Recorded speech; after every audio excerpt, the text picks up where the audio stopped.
What is up, guys? Today is another big day. It is Toronto FC's home opener for the 2020 season.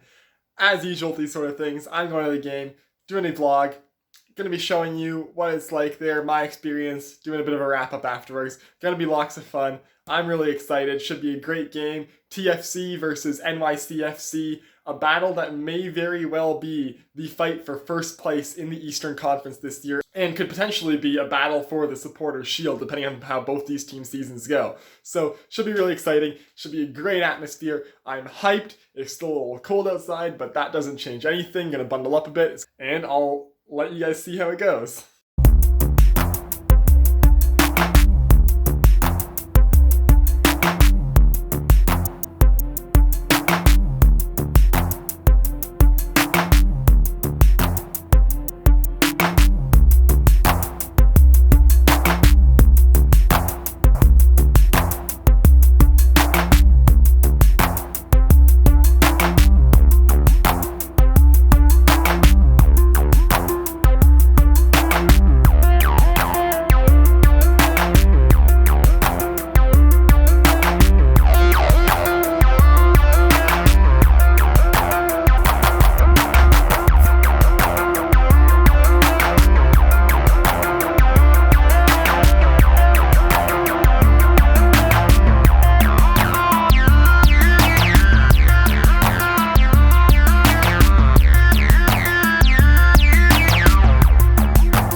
So I just got here, and I don't know how well you guys can hear me right now, but it's a little early, so just chilling in the stands, got my seat. So I just show you guys before the game where I'm sitting from. Here we are. Nice spot. Got these yesterday off of StubHub, because that's how I get my tickets, because I never know when I'm going to go to games, but yeah, usually get some pretty good stuff the day before. But yeah, you know, right at the very bottom of the 110 supporters area, so you know, hopefully it's a good game, and let's go TFC.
Okay, that game was a pretty good one. I've been to a decent amount of TFC games in my life, and quite a large chunk in the last few years, but I had never been to a home opener. In fact, I've never been to a home opener for any sport up until last year when I went to the inaugural CPL game. So to finally get to go to a home opener of a major Toronto sports team was a special occasion for me. And all in all, TFC, for a season where they're supposed to potentially be a Supporters' Shield and MLS Cup contender, put up a fantastic first home performance, really gave us an idea of what is to come from this team. They basically dominated the whole game. New York City FC only had like 1 or 2 real good chances. Westberg had to make a couple of solid saves, but he's Quentin Westberg. He makes those every day. And TFC just had the vast majority of the chances, had the vast majority of the ball. Fantastic game. Should have had a penalty earlier on, didn't get the call. Achara had a goal called back for offside, which was disappointing. But then, still, Ifeanachi Achara, I know I said I wasn't going to try and pronounce his first name, but I guess now I kind of have to because he scored technically twice in his first game. One of them was called back. Scores in the 81st minute to give TFC the 1-0 win in the home opener over NYCFC and really put the icing on the cake on what was all around a fantastic game for TFC. As far as the game goes, I just really want to talk about Achara. It's very rare nowadays for MLS Super Draft picks to become solid players in MLS. There's just a large number of academies now, so most of the best players are gobbled up by an academy before they reach college, which is probably a good thing because if you're good enough to play pro in MLS and you're in your early 20s and you're still in college, is probably a little bit of a waste. But because of the large number of MLS academies in the US and Canada now, it's very rare for quality players to get picked up in the MLS Super Draft anymore. And like as I said recently, the last player that TFC picked in an MLS Super Draft that had any reasonable minutes for us was Alex Bono. So for Achara to be a first round pick and not even be Toronto FC's first pick in the MLS Super Draft this year, he was our second first round pick.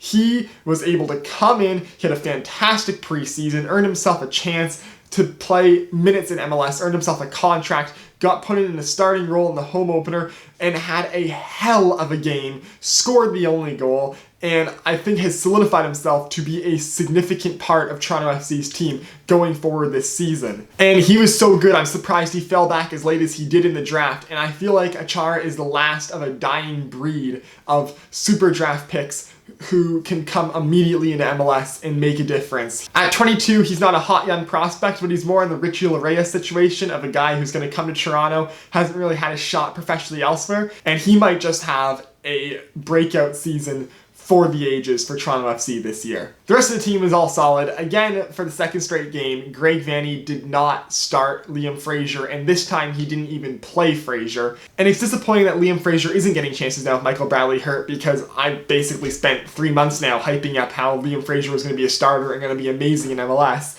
and now he's not playing, and I'm feeling kind of dumb. But I still feel like watching Fraser play with the Canadian national team and seeing what he did with TFC last year, he is definitely ready for MLS. The problem is right now the TFC midfield with Delgado, Osorio, and Pozuelo is really good. So to get into the starting lineup, you have to be exceptional. And Liam Fraser is a very solid footballer, but he's not exceptional yet. But I feel like if he gets a few starts this season, he'll prove that he is exceptional and be able to get a couple starts later in the season. Greg Vanney just needs to give him a chance, because I think all of us know that Liam Fraser is ready, but how good TFC is might be slightly hurting him.